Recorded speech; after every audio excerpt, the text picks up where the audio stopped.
اعوذ باللہ من الشیطان الرجیم، بسم اللہ الرحمن الرحیم۔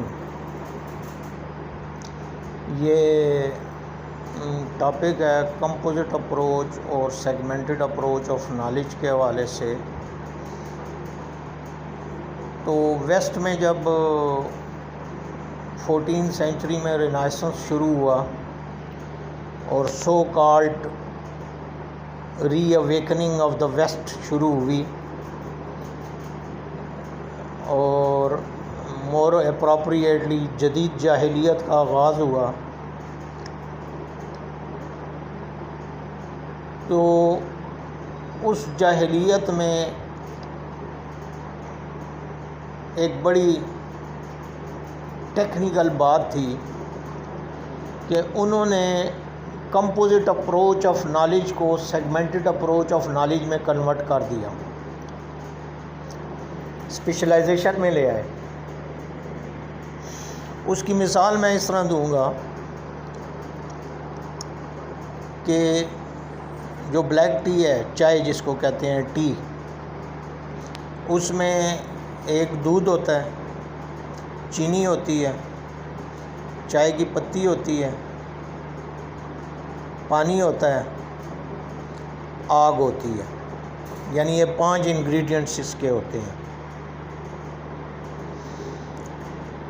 اب اگر ایک بندہ چینی پہ ریسرچ کرتا ہے اور پی ایچ ڈی کر لیتا ہے، اس نے چائے زندگی میں کبھی نہیں دیکھی، اس نے چینی پہ ہی ریسرچ کی ہوئی ہے، چائے کا اس کو ککھ پتہ نہیں۔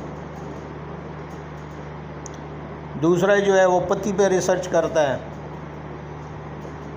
اس کو بھی چائے کا ککھ پتہ نہیں۔ تیسرا جو ہے دودھ پہ ریسرچ کرتا ہے، اس نے بھی چائے کبھی نہیں دیکھی ہوئی۔ چوتھا آگ پہ ریسرچ کرتا ہے اور 5واں جو ہے پانی پہ ریسرچ کرتا ہے۔ سالہ سال کی ریسرچ ہے اور سارے اپنے اپنے فیلڈ میں بڑے ایکسپرٹس ہیں۔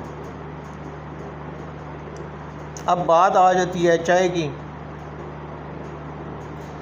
ایک بندہ جو ہے اس نے کوئی خاص اتنی زیادہ ٹائم نہیں لگایا ہوا ریسرچ میں، لیکن اس نے یہ ہے کہ چائے بنا کے پی ہوئی ہے۔ اس نے ان 5 انگریڈینٹس کو ملا کے چائے بنا کے پی ہے کئی دفعہ۔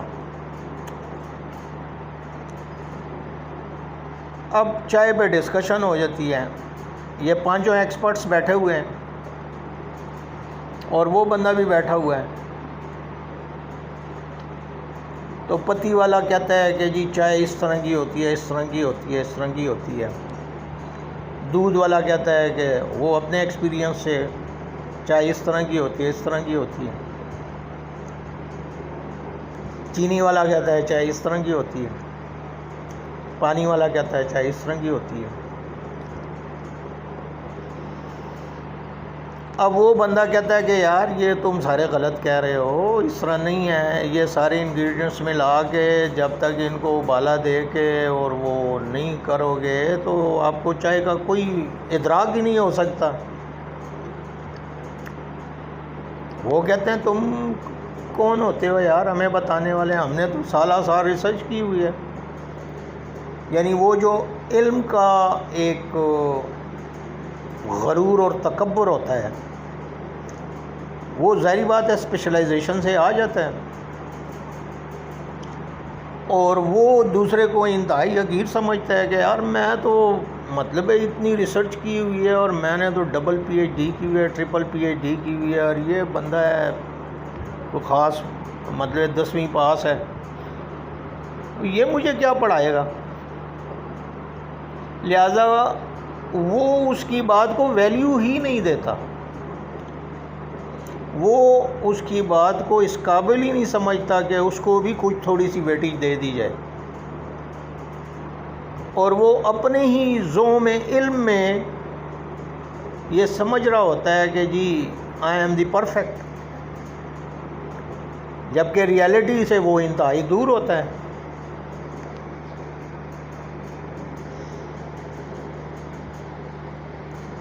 اب وہ ساروں کو سمجھا رہا ہے کہ اس طرح نہیں ہے جناب، اس طرح نہیں ہے، چائے اس طرح کی ہوتی ہے، آخر میں وہ کہتا ہے کہ یار اچھا اس طرح کرو کہ ان انگریڈینٹس کو ملا کے تو تجربہ کر لو. تو وہ کہتے ہیں نہیں ہم کیوں تجربہ کریں یار، ہمیں کیا ضرورت ہے، ہمیں پتہ ہے کہ نہیں ہے اس طرح کی. اب ظاہری بات ہے پھر اس کا تو کوئی علاج نہیں ہے، ایک بندہ تجربہ بھی نہیں کرنا چاہتا.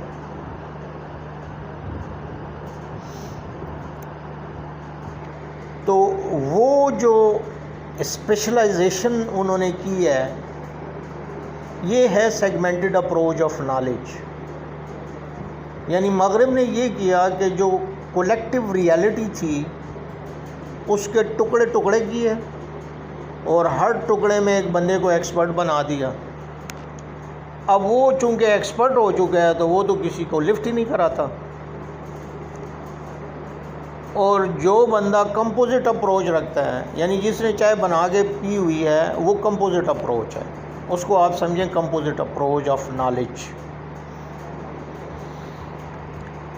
وہ لوگوں کو کہتا ہے کہ اللہ کے بندے ہو یہ سارے جو ہے تمہیں غلط بتا رہے ہیں، اس طرح نہیں ہے، چاہے اس طرح ہوتی ہے. وہ کہتے ہیں یار تم کیا سمجھتے ہو، وہ پی ایچ ڈی ہیں، وہ مطلب ہے انہوں نے زندگیاں لگائی ہیں، اس نے 20 سال ایک چیز پہ ریسرچ کی ہوئی ہے، تم کون ہو 10ویں فیل اٹھ کے آ گئے اور تم ہمیں کہہ رہے ہو کہ جی ہم تمہاری بات سنیں، تمہاری ہم بات کیوں سنیں، وہ جو ایکسپرٹس ہیں ہم تو ان کی بات سنیں گے.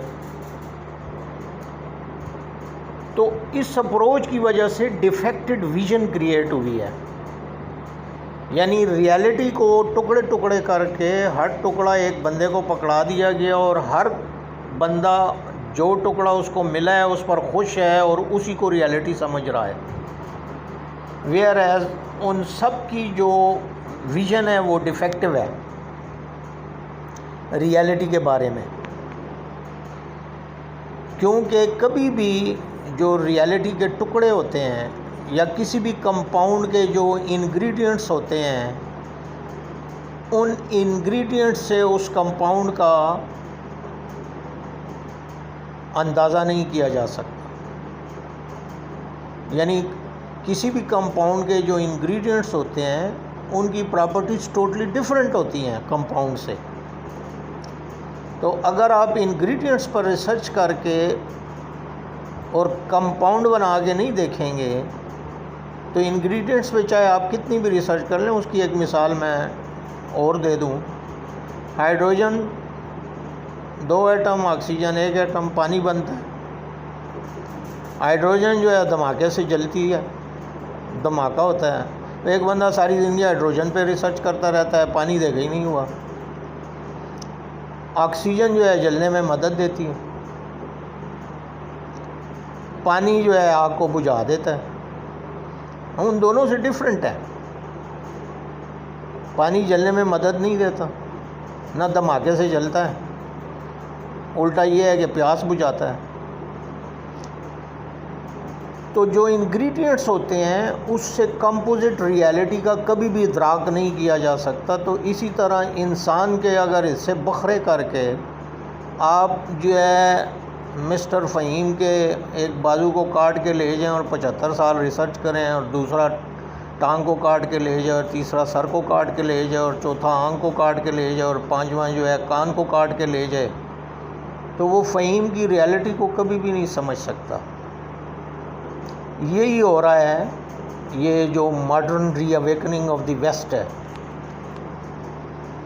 کہ ریالٹی کو ٹکڑے ٹکڑے کر دیا گیا ہے، جس کی وجہ سے ڈیفیکٹڈ ویژن یہودیوں نے پوری دنیا میں کریٹ کی ہے، اور اس ڈیفیکٹڈ ویژن کی وجہ سے لوگ ریالٹی کو دیکھ ہی نہیں سکتے. اس کو آپ اس طرح سمجھ لیں کہ ہر بندے کو انہوں نے ایک خاص رنگ کا چشمہ دے دیا ہے، کسی کو سبز دے دیا، کسی کو نیلا دے دیا، کسی کو بلو وہ گرین اپنا یلو دے دیا، کسی کو میرون دے دیا.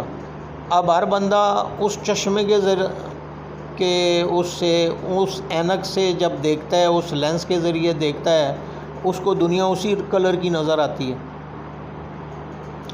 لہٰذا وہ اصل رنگ دیکھ ہی نہیں سکتا. اصل رنگ تب دیکھے گا جب وہ چشمہ اترے گا. تو اس طرح وہ کلر بلائنڈ ہو چکا ہے. یعنی حقیقت سے بلائنڈ ہو چکا ہے، وہ صرف ایک کلر کو دیکھ رہا ہے، اور یہی چیز ہمارے علماء میں بھی آ گئی ہے۔ یعنی جو دین کو سٹڈی کرنے والے لوگ تھے ان کا بھی یہی تباہی مچی کہ ان میں بھی segmented approach of knowledge I. کچھ لوگ تھے جو پرانے لوگ تھے وہ کمپوزٹ اپروچ آف نالج سے چلتے ہیں، جیسے غزالی ہیں، امام غزالی۔ تو اس دور کے لوگ جو تھے وہ کمپوزٹ اپروچ والے تھے، لیکن آج کل کے دور کے جو علماء ہیں وہ بھی سیگمنٹڈ اپروچ لے کے بیٹھے ہوئے ہیں۔ جو حدیث کا ماہر ہے وہ حدیث سے ہی سب کچھ دیکھ رہا ہے اور ادھر سے ہی فتوے دے رہا ہے، وہ کوئی تکلیف ہی نہیں کرتا کہ قرآن کو بھی دیکھ لے، وہ تکلیف ہی نہیں کرتا کہ جی ہیومن سائیکالوجی کو بھی دیکھ لے، وہ تکلیف ہی نہیں کرتا کہ سوشیالوجی کو بھی دیکھ لے، بس فتویٰ دے دیتا ہے پیورلی بیسڈ آن فقہی کانسیپٹ، وہ فتویٰ دیتا ہے، اور اسی لیے فتوے ان کے غلط ہوتے ہیں اور پھر ان کے منہ پہ پڑتے ہیں۔ جیسے اشرف علی تھانوی صاحب نے فتویٰ دیا تھا لاؤڈ سپیکر کے خلاف، اور پھر وہ ان کے منہ پر پڑا، اور آج جو ہے اشرف علی تھانوی صاحب کے جو اپنے فرقے کے لوگ ہیں ان کے بھی مسجدوں میں 4 لاؤڈ سپیکر لگے ہوئے ہیں۔ تو وجہ کیا تھی؟ وہی سیگمنٹڈ اپروچ آف نالج۔ تو یہ جو ڈیفیکٹڈ ویژن کریٹ ہوئی ہے یہ بہت بڑا المیہ ہے انسانیت کا، اور اس کو درست کرنا بڑا مشکل ہے۔ یعنی ڈسکشن سے تو یہ بڑا مشکل ہے، جیسے میں نے بتایا کہ وہ کبھی بھی نہیں مانیں گے۔ اس کی وجہ یہ ہے کہ وہ اپنے ذوم علم میں ہیں، وہ کہتے ہیں یار ہم نے پی ایچ ڈی کی ہوئی ہے، ہم نے ڈاکٹریٹ کی ہوئی ہے، تو ہم کیسے مان لیں تمہاری بات کو، تم تو 10ویں فیل ہو۔ لہٰذا یہ ڈاکٹر مبہوت بھائی جو ہیں، ڈاکٹر ہود بائے صاحب اور اس طرح کے جو سائنٹسٹ ہیں یہ اسی کیٹیگری کے لوگ ہیں۔ ڈاکٹر مبارک ہو گئے، ڈاکٹر ہود بھائی ہو گئے،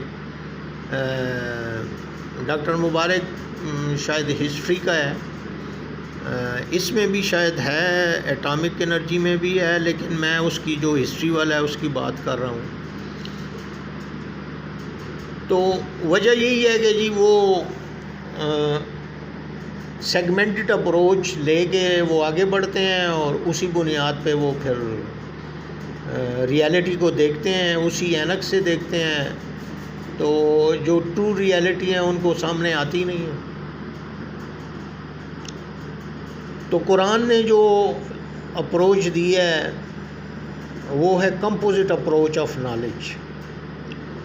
تو جب تک آپ ریالٹی کے تمام انگریڈینٹس کو ملا کے دیکھ نہ لیں، آپ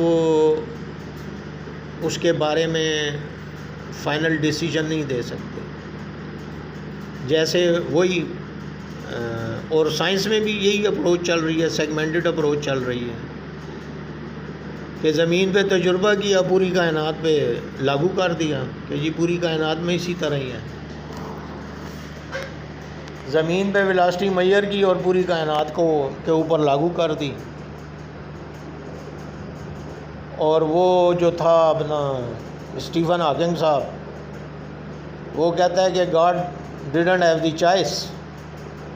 اب اس ایڈیٹ کو پتہ نہیں ہے کہ جو انفینٹ پاورز کا مالک ہو اس کے پاس کتنی چوائسز ہوتی ہیں، انفینٹ چوائسز ہوتی ہیں، اور اگر وہ صرف زمین کی مخلوقات کو ہی دیکھ لیتا تو اس ایڈیٹ کو سمجھ آ جاتی کہ God had many choices, rather he has got infinite choices and he will keep on manifesting those choices with the passage of time. Millions of species تو صرف پلانٹ ارتھ پر ہیں، یعنی جس نے پلانٹ ارتھ پہ ملین آف اسپیشیز کریٹ کی ہیں اس کے بارے میں وہ ایڈیٹ کہتا ہے، ایمیوٹرافک لیٹرل سیلوروسس کا مریض، وہ کہتا ہے ایڈیٹ کہ God didn't have the choice.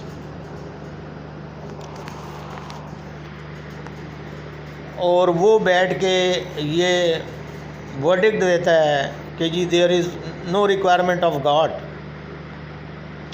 تو ایڈیٹ پھر ایک تم سیل بنا کے بتا دو نا, ایک لیونگ آرگنزم بنا کے, مچھر بنا کے بتا دو. یہی قرآن نے وہ کیا ہوا ہے, دعویٰ کیا ہے, چیلنج کیا ہے کہ ایک مچھر بنا کے بتا دو.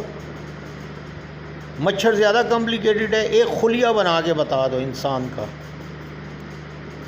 تم نے بڑی سائنس میں ترقی کر لی ہے نا. ایک خلیہ تم بنا نہیں سکتے ہو, پوری کائنات کے بارے میں اور گاڈ کے بارے میں کہانیاں بنا رہے ہو.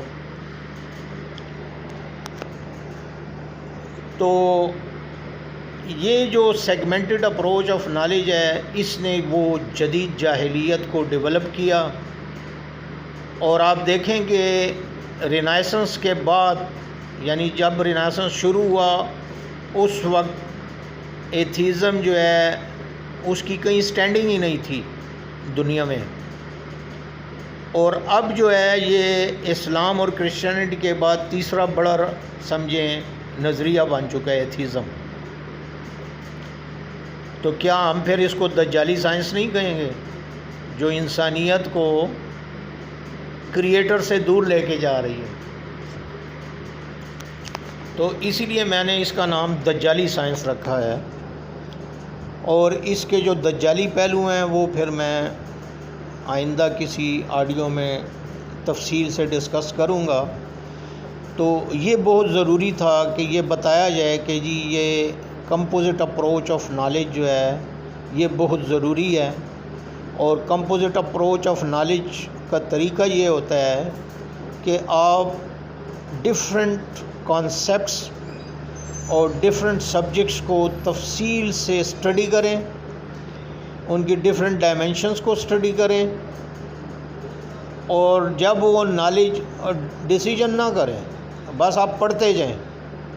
وہ دماغ میں اکٹھا ہو رہا ہے سارا, اور پھر وہ دماغ خود ہی اس کو مکس کر کے ایک کمپوزٹ نالج اس میں سے نکالتا ہے.